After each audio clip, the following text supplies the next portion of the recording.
you have arrived at a time of considerable change in the Hamilton Diocese. Any particular areas, though, that you're interested in focusing on? Well, as I said before, in terms of the formation for priests, Pope John Paul identified 4 areas for formation, the human, the spiritual, the academic and the pastoral. And in many ways that's the life of, that's the areas that each Christian has to develop. They have to grow in their sense of what does it mean to be a human person. And there's a lot of conflicting ideas about that in society today. What does it mean to be a Christian? How can we live the life of Christ in a rapidly changing world?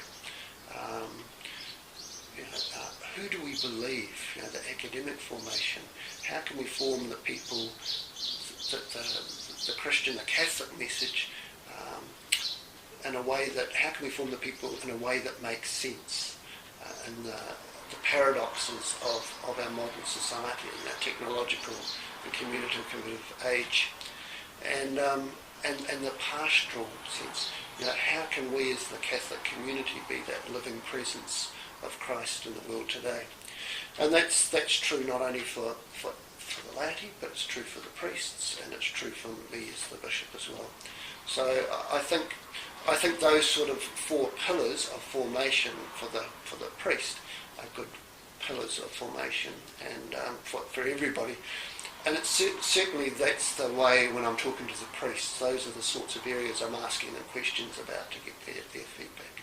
I saw an article recently where the Right identified 7 challenges for the Catholic Church, sort of globally if you like, but one of those was the desperate shortage of priests, and the other was the fall off in attendance, if you like, or membership of the church.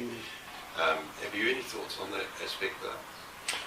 I think that attendance is the big issue, and the culture doesn't support the Christian faith as it once did. We live in a more secularised world, so it presents us with new challenges, but not everything of the secular age is necessarily bad, and I think it's a matter of us looking for the opportunities that are available today that weren't available before.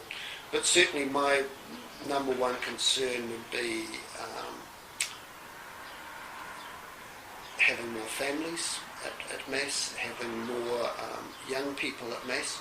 If we haven't got the young families, if we haven't got the teenagers and young adults at Mass, we're not going to have vocations. And so it's a matter, I think, of us looking at ourselves as parish. How do we present the Catholic faith today? What is the attraction that would draw people? In the same way that what was it that was attractive about Christ that drew people to him? And so I think we have to be looking at ourselves and, to a certain extent, being attractive. Living the gospel with joy, as Francis would say. Speaking of Pope Francis, he's proving quite popular in many ways. What are the key messages that he has that you think resonate with? I think certainly the gospel of joy was his letter to the church, and I think that really sets a manifesto of this papacy, and so I think for us really studying and working with that is going to be quite critical. He brings an enthusiasm and a joy that is attractive, that non-Catholics are talking about, and that's really what I think we need to replicate in our parishes and in the lives of our priests and people. That joy of being Catholic. The diocesan motto is proud to be Catholic,